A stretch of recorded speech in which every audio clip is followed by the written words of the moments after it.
আসসালামু আলাইকুম ওয়া রাহমাতুল্লাহি ওয়া বারাকাতুহু।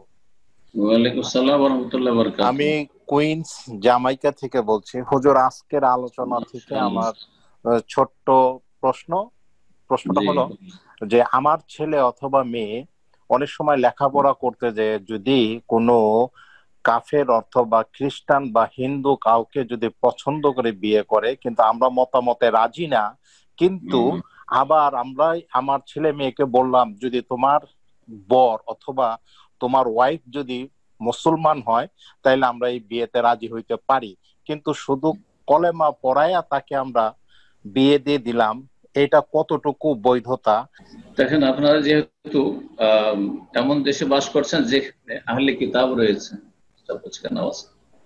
আহলে কিতাব মেয়েদেরকে একটু আগে আলোচনা করলাম, আহলে কিতাব মেয়েদেরকে, ইহুদি বা খ্রিস্টানদের মেয়েদেরকে মুসলিম বিয়ে করতে পারবে যদি জানেন যে সে সতী সাধ্বী, ব্যভিচারকারিণী নয়, অবাধ মেলামেশা যার তার সাথে উঠা বসা করে, চলাফেরা করে, আর এরকমই সব। সুতরাং আজকাল এই শর্তটা পাওয়া মুশকিল। এক কথায় শরীয়তের আসল মাসআলা বলছি, আহলে কিতাব মেয়েদেরকে আমাদের মুসলিম ছেলেরা বিয়ে করতে পারবে যদি সতী সাধ্বী পায়। পক্ষান্তরে মুসলিম কোন মেয়ে আহলে কিতাব ইহুদি খ্রিস্টান ছেলের সাথে বিবাহ বসতে পারবে না, হারাম, জায়েজ নয়। যদি কোথাও বিবাহ বসে যায়, চলে গেছে, বাপ মার কথা শুনলো না, তাহলে ওই অবস্থায় যদি থেকে যায় জানিয়ে দিতে হবে শরীয়তের মাসলা যে এটা হারাম, জায়েজ নয়। তারপরে যদি বলে যে না আমি থাকবো, তাহলে মুসলিম থাকবে না, মুরতাদ হয়ে যাবে যদি এই বিধান অস্বীকার করে।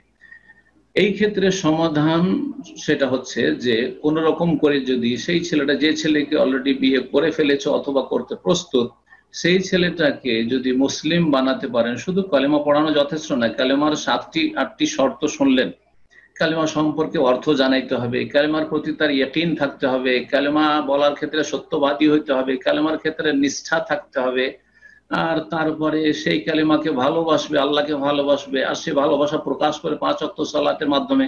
যদি সেই ছেলে, যেই ছেলেকে বিয়ে করার জন্য প্রস্তুত অথবা বিয়ে করে ফেলেছে, আপনার মেয়ে আল্লাহ না করে এরকম হয়, তাহলে সেই ছেলে যদি 5 ওয়াক্ত সালাত পড়ে আর শিরক কুফরি না করে আর চার্চে গিয়ে পূজা না করে, উপাসনা না করে, তাহলে বলবো যে মুসলিম। আমাদের আর বেশি এর বেশি অন্তর দেখার কোনো প্রয়োজন নেই। কিন্তু নামাজ টামাজ পড়লাম, শুধু কালেমাটা পড়িয়ে নিলেন না, না, এটা যথেষ্ট মোটেই না, যথেষ্ট নয়। একজন নিউ মুসলিম তার জন্য আর মুসলিমের জন্য তার ইসলাম প্রকাশ তখনই পাবে যতক্ষণ 5 ওয়াক্ত সালাত পড়বে, ততক্ষণ সে মুসলিম। 5 ওয়াক্ত সালাত না পড়লে তার কাছে ইসলামের কোনো প্রমাণ নেই।